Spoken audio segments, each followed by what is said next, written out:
your horror movie podcast. Justin, you got any dad jokes for me? Oh God, off the top of my head. Yes. Yeah. Whoa. Ready? You already missed. Wh- Yes. What do you call James Bond when he takes a bath? Uh, I don't know. I want to say Bubble 07? Let's go. On the spot.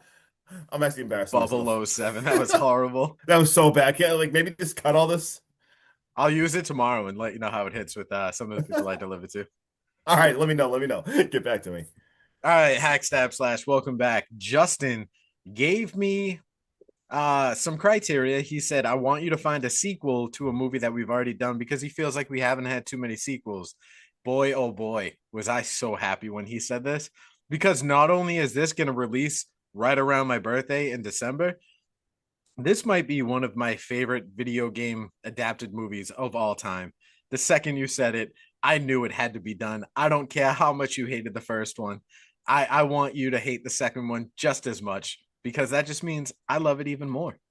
Yeah, I should have said sequels to anything that's not a damn video game movie. That's on me. Hey, but we're forward thinker podcast right here. So we're gonna move forward, and I must say, Sean has picked Anna and the Apocalypse for a Christmas movie before, and that was one of the worst movies I've ever seen in my life. So Resident Evil and the Apocalypse can't be worse than Anna and the Apocalypse. So Hey, Justin, here's your criteria for next week now. I want you to stick with this trend. I picked 2 apocalypse movies. I want you to pick a third. yeah, I am not. No more. There can't be any more Apocalypse. There can't be any more. All right. Hackstab slash. I chose Resident Evil Apocalypse because Justin would have never watched this movie on his own without me forcing his hand to. Did you have any expectations going into this? I zero, honestly. I mean, I know I watched the first one because you made me. I Yeah. mean, I kind of just expected this to probably be worse than the first one. I guess that'd be my only expectation because obviously a sequel to something that already wasn't good has to be worse. So I guess that's all I got. Absolutely. I mean, it's got to be worse, right? But I'm pretty sure you blacked out during the first one. So thankfully, we get like a good 3-minute intro. Yes. That's just a quick recap of the previous movie. I guarantee you love this so much, right? I needed that. Well, I needed the recap. I'm not gonna lie. I was like, what happened in the first one again? So I'm very excited how they started this movie. And then right after the recap, it dips right into the Raccoon City local news, and it shows how sweet suburbia life really is. It actually kind of looks like a nice place to live. I mean, Yeah. besides the underground vault full of zombies and monsters that go bump in the night. Yeah, there is that. Yeah, and the group of dumb fuck scientists who decide to open the sealed door and let all the scary things out. And this triggers a full evacuation of all high-ranking Umbrella officials.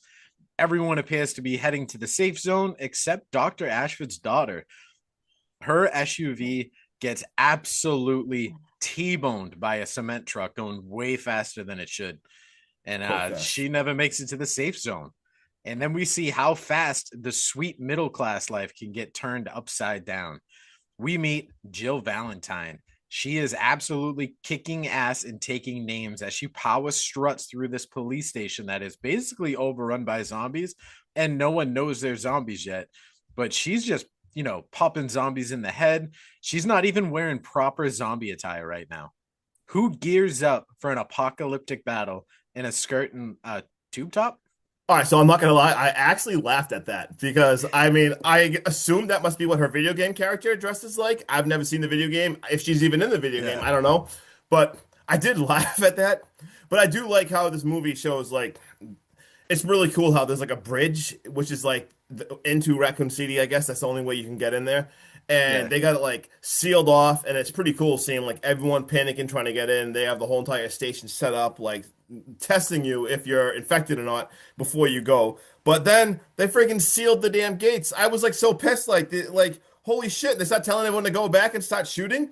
Like This might be the hell? smartest thing in the movie, though, because if Yeah. you're in a full evacuation and you're the company that knows what's going on, he only seals these gates because he's like, the infection has reached the gate. Someone shows infection Someone was happening. right there. So they're like, all right, we're done. Because, I mean, if you sit back and you think about it logically without any human emotion, the second that infection reaches the gate, it's already too late. You don't know how many people behind them are infected.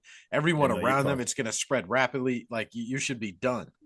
And I love how fucking cold hearted it gets because the dude gets on like the megaphone and they're like, go back to your houses, like lock up, board up, like sit tight, and no one's moving.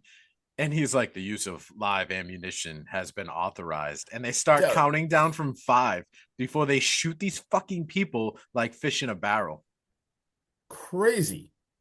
Oh, that was rough. We see Dr. Ashford stays behind. He doesn't take the helicopters out of town or whatever. He wants to stay behind to try to save his daughter. And this man is an absolute genius because he sits down with a basic ass laptop and immediately hacks into the surveillance grid of the entire city. I'm talking traffic lights, cell phone cameras, any kind of closed caption. Like he's got cameras everywhere. This man is like the eye in the sky. And he finds out where his daughter is. She's hiding out at the elementary school, but he also finds Alice, who's walking down the street in a hospital gown, or just standing over Justin's shoulder because there's really not too many clothing options when you wake up out of like a medically induced coma. She finds an Exactly. ammo Yep. store and she gears up real fast, and she's definitely going to be a badass final girl because not only do we get a full costume change, but she grabs a fresh Harley Davidson for transport and some heavy ammunition. But we also get like a quick flashback telling us that she's clearly infected with some form of the T virus right now. And she knows it. Like she's feeling the effects, but we're not 100% sure what's going on with Alice because Alice has nothing to do with the video games. Zero. Big old That's goose egg, messed up. Justin. Yeah. So So it's as just a thrown in there. massive video game fan, you have no idea what Alice is capable of, which I That's kind of pretty like cool. that you took the video games and tried to make it your own and introduce like a character to build it around instead of staying Yeah, it's like strict to the video games. yeah, you got like the Resident Evil universe, and real fat like too. Like it was pretty badass too because you see like before Alice meets with the crew, you see the church like Jill and her crew. There's like a news reporter and stuff. They get to this church and it is so creepy because you see like they found like there's like a priest like feeding someone like guys like they're turning into zombies. But not only that, there is a monster. This monster probably has a name, and Sean might know it, but there was a damn monster It's a running liquor. around on the ceilings. A liquor? It's a We got liquor. liquor monsters. Just when you think you can't get crazy, we got damn monster liquors running around in here, and all hell is breaking loose. This thing is killing people, but then you get Alice smashes through the damn window in her damn Harley Davidson. So we get two badass girls. Like, let's go all for it. Love that intro with her meeting up with the She crew. battles with these things. I don't know how the hell she did this with her motorcycle, but she runs it into one of them. It like collides midair and she explodes it. She kills the other one with a giant cross. The other one she just shoots to death. Like this whole scene is fucking wild. And I've got like a little side note. I go, Justin, these guys, the lickers, they are fast, they are strong, and they can gut you with a single swipe in the video games. Like they are incredibly lethal. Okay. However, they're basically deaf and blind. So as long as Gotcha. you move very slow and make little to no noise, you're basically Mhm. invisible and you can walk right by them. Hell yeah. So if this ever happens in real life, Justin, don't scream. Don't scream. Just kind of like Yeah. it's like a silent place. So basically, we have Resident Evil, Silent Place, Apocalypse, and I do love like you see the city is still completely under siege, and I do love the aesthetics of the next. Like we see all like her group is walking through a graveyard. Let's go. I love graveyards. And of course, like all the zombies, everyone's infected stats coming through. And then I wrote parentheses, insert very generic video game movie fight scene that you've seen in 587 other movies. So if you're into that kind of stuff, kick, smash, boom, spinorama, spin heel kicks, shooting and You everything. So you that's just fun. skipped over one of my most favorite scenes in this entire movie. Oh, sorry, please do When, tell. when you're talking about the aesthetics and like understanding everything in Raccoon City and like how beautiful it is, we meet Mike Epps. Mike Epps plays LJ. This man is driving a Cadillac in the apocalypse and he's aiming at zombies. He runs one of them over and just immediately slaps his head and goes, GTA, motherfucker, 10 points. And then crashes his car looking at zombie hookers. What is I do love that. You can't. Well, I mean, you can because I think his character works so well in this. But there is no comedic relief in the video games.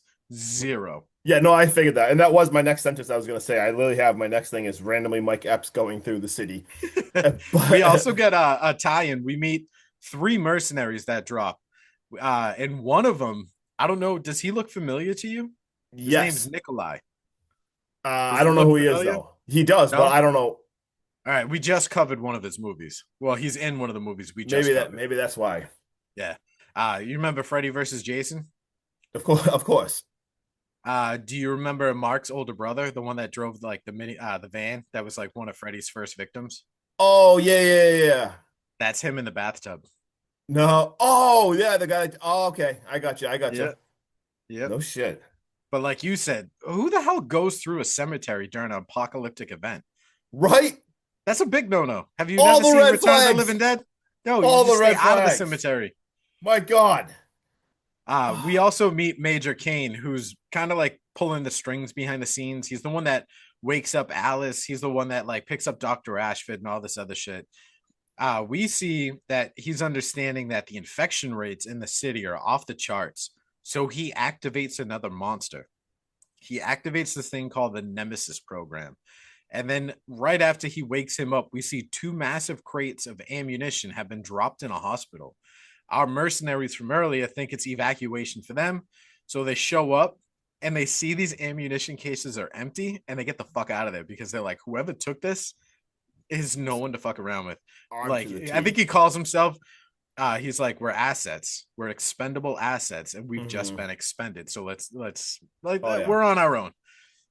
But this group of STARS members later on, and STARS is special tactical rescue and special tactical and rescue squad.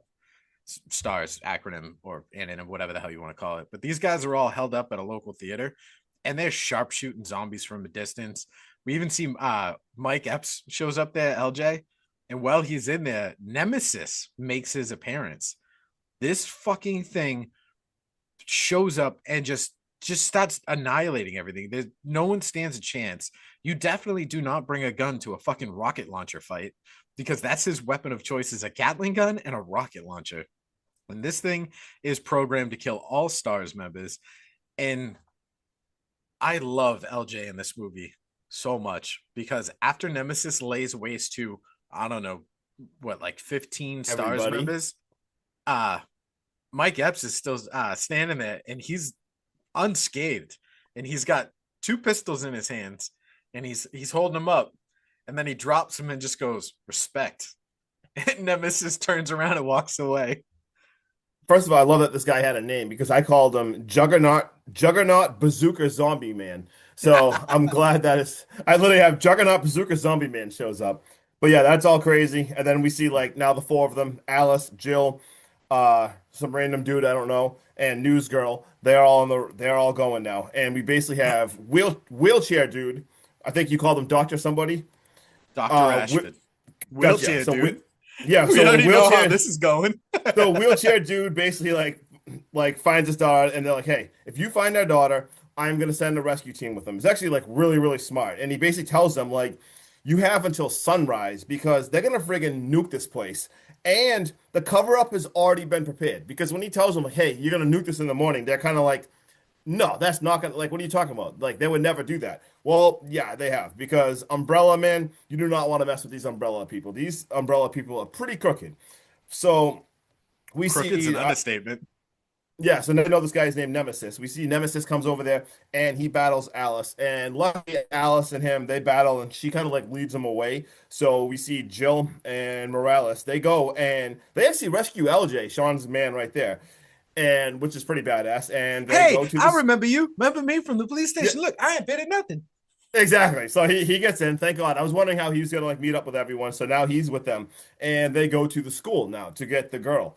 And holy crap, man! I remember these. There was like, first of all, this zombie kid's in there because we see Morales. I believe that's her name. She's like the news girl. She gets absolutely mauled by like a Snack whole time, like she was trying out, like she was auditioning for cooties. Oh my God, that's what it reminded me of. Of like, why am I thinking of something else? Completely just destroyed. And then we see Jill. She actually, well, so she finds the daughter too. Like, let's go. But those demon dogs, I'm sure they probably have some name too. I don't know. But Cerberus.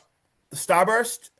Yeah, we'll go with Starburst. Wait, is that I literally couldn't hear. Is that what they call Starburst? Cerberus. Oh, okay. Cerberus. I apologize to anyone who's a Resident Evil fan and is like, screw this guy. He just called Juggernaut Bazooka Zombie Man, and now I just call the dog Starburst. But anyway, I'm gonna make you play these video games. So the Starburst is crazy. He freaking attacks them, and this thing is absolutely insane. But luckily they escape the Starburst, and the dog kills.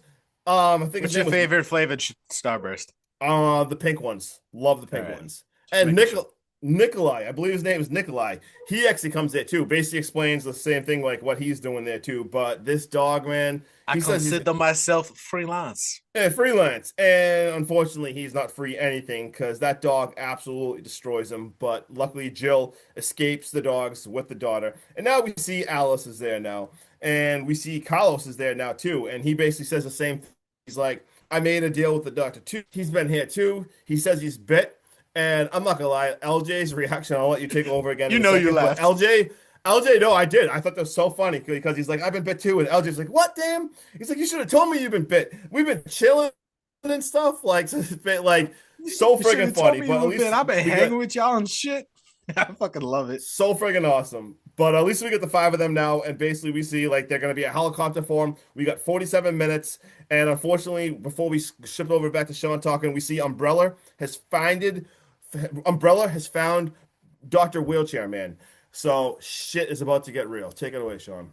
So this whole thing is Major Cane's like way of setting everyone up. He's letting Dr. Ashford kind of like do his dirty work and get these people out there. He finds out that he's working with Alice, and this transport that Dr. Ashford is like, hey, when you guys get there, you need to leave and leave fast. Like it'll be very lightly guarded. It turns out it's for Nemesis.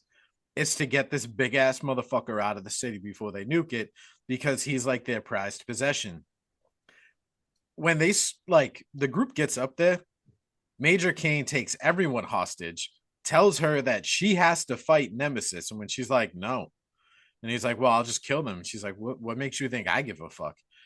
And you would think Major Cane would turn around and shoot, I don't know, Oliveira, the mercenary guy. I don't know, maybe the little girl, really send a message. Fucking Jill, the police officer. No, you shoot the lead researcher for your biochemical weapon warfare company, who's might be the smartest man to ever walk through those doors. And you're just like, I killed him, and he's one of the most valuable assets to our company. And I was like, never mind, you're like, a moron. Right in front of his daughter? Yeah, how cold-hearted is that? Oh.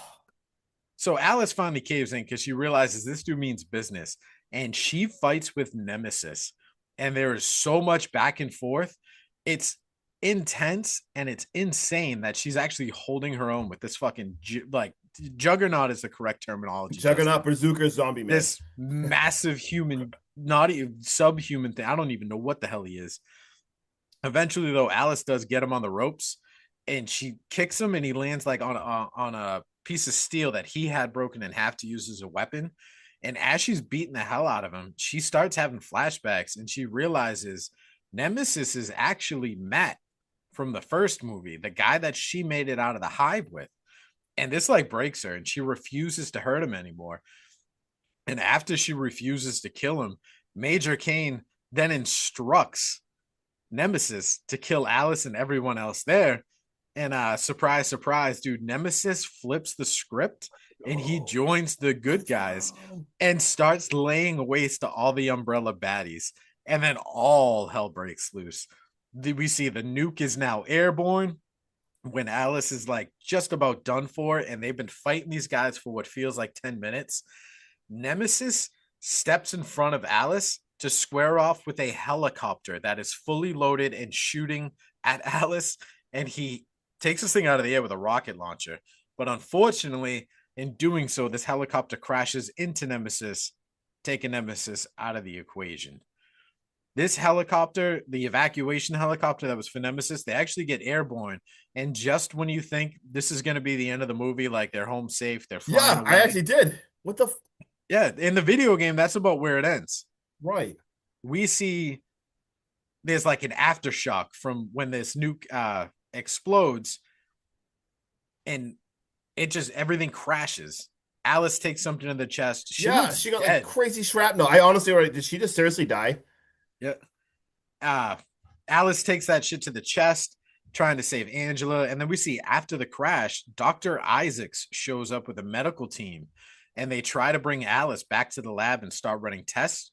We also see like quick snippets of the Raccoon City disaster being all over the news, which is almost immediately followed up with this whole thing was a hoax. Jill and Carlos are now wanted criminals. It clearly backfired in their face, and Umbrella pulled some serious strings to make it look like it was a real tragic accident. Then we're back at the lab, and we see a naked Alice, Justin, keep it in your pants, Whoa, who whoa, whoa, I'm wakes calm. up for a brief moment and remembers absolutely nothing. Like, she comes off as a stuttering moron. And I hate to sound mean, but that's exactly what it is. She's just baffled, doesn't know nothing, Mm-hmm. completely like unaware of all of her surroundings. And then this dude goes, "Well, do you remember your name?" Like I said, for a brief moment, she remembers nothing. And then she gets all badass and remembers absolutely everything before just fucking everything up. She breaks her way out. She runs through these scientists like it's nothing. When she gets up top, she uses like some kind of telekinetic power to kill some dude in the control room. Dude, she's got more power now. I saw that, and she Yeah, like literally turns her head, and this dude's neck snaps. I'm like, no way. yeah. What? I don't know what the hell they did to her, Bleeding but from his eyes, now, his nose, everything. It's so oh, fucked. And crazy. then when she goes out the front door, there's like 50 Umbrella employees with guns at her. Like she's outnumbered. And then a black SUV pulls up and out pub Jill and Carlos and LJ. And they're like, "We got it from here, level 6 clearance." And the second he says that and flashes like some makeshift badge, they all stand down. She gets in, they start driving away. Dr. Isaac's page is like the front gate, and he's like, "Let him go." And they literally drive away. They drive through the fucking front gate into some of the most amazing end credits I've ever heard in my life. Because let's be honest, kill switch engage makes everything Kill better. switch. Oh, I literally wrote that. I wrote kill switch engaged. Let's Let's go. go. Justin, give And me right, your thoughts and how much you all love right. this movie, and you're Well, not going to just let me before down. they did that too, I have a just quite. So they also like the last thing I think he says in this movie when they drive away, he says program Alice activated. I don't like the Yes. sound of that at all. But Because how do if those you guys remember, just? like Nemesis, Yeah, whenever it showed his vision, he could yes. see shit like that. Yeah. So I don't like the sound of that at all. How do those guys just show up and like be like okay, like those clowns just show up in like level 6 and they're like, how did that just happen? Like, why do they let them go with them? Umbrella in the video games, the lure behind it is there is so many secretive layers. And if you think about it though, Okay, Carlos did work for Umbrella, so he knows like yeah, the he ins and was a outs. And yeah, good everything point. they're wearing looks officially Umbrella, which they probably could have lifted from whoever. And Umbrellarians. that badge, now that you think, like, if I think about it, Major Kane is one of like the highest ranking officials that dies when they leave. They Yeah. could have had his badge, like they could have had like some of his belongings on that aircraft and then just Okay. kept it. You know what I mean? So there's like small things if you really think about it, but no, Yeah, yeah, just yeah. watching it without having to think about it, you're like, that makes no sense. That would never Yeah, happen. no, yeah, I wasn't trying. I was just literally kind of confused. Do you know what I ranked the first one? uh why don't you talk about it and then I'll pull it up. All right. It's I gonna just didn't know if take like me a that was minute. something. Yeah, no problem. So I wrote this movie is fine. I love like on the run zombie movies, so it's kind of like I love those kind of style movies. There's a lot of shooting, explosions. I feel like it's a good movie if you just get some popcorn and watch it. But at the same time, I feel like it's like super generic. And I feel like I've seen this movie like 47 other times. Like I feel like it has brought nothing new. I mean, I guess if your plot's based off a video game movie, a video game, I guess if you like love the video game series, I guess that would be really cool, like with Juggernaut Zombie Dude. But at the same time, like I said, I like pace. It honestly felt it felt like Purge Anarchy when they were on the road, but with like zombies. So it kind of felt like Purge Anarchy meets like Dawn of the Dead, which Yeah. is kind of cool. I just, like I said, it just so much of it felt generic, but at the same time, it kept me entertained. And I do kind of like Alice. I'm kind of curious to see where it goes next. I'm not saying I'm not saying I want to cover it on the podcast, but I mean I'm a little interested. But I give it I give it a 6, and I feel like I liked it better than the first one. So I mean a 6 I feel like is pretty solid for me. And like I said, I was entertained. Up point 3 points. You gave it a Let's go. 5.7. Oh shit! So I was right. I was gonna say I feel like I did like this is better than the first one. All right. So this is the closest movie to video game we got, in my opinion. Nemesis looks amazing and spot on. The Raccoon City setting is masterfully crafted. Jill and Alice are both badass final girls. Even Mike Epps brings comedic relief. The small amounts of CGI are aggressively aged in this movie.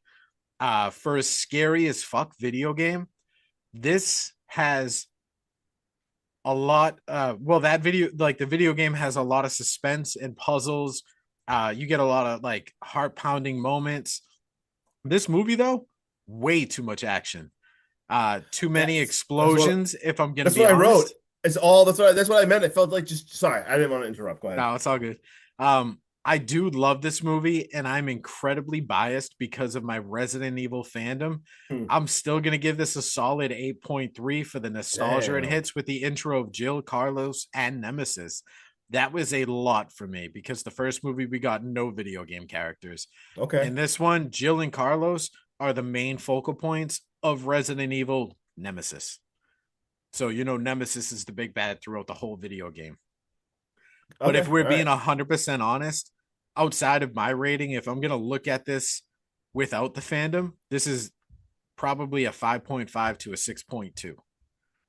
Yeah, I mean that's why I gave it a 6. It was Yeah. entertaining, but it just felt like generic. I feel like I've seen everything before.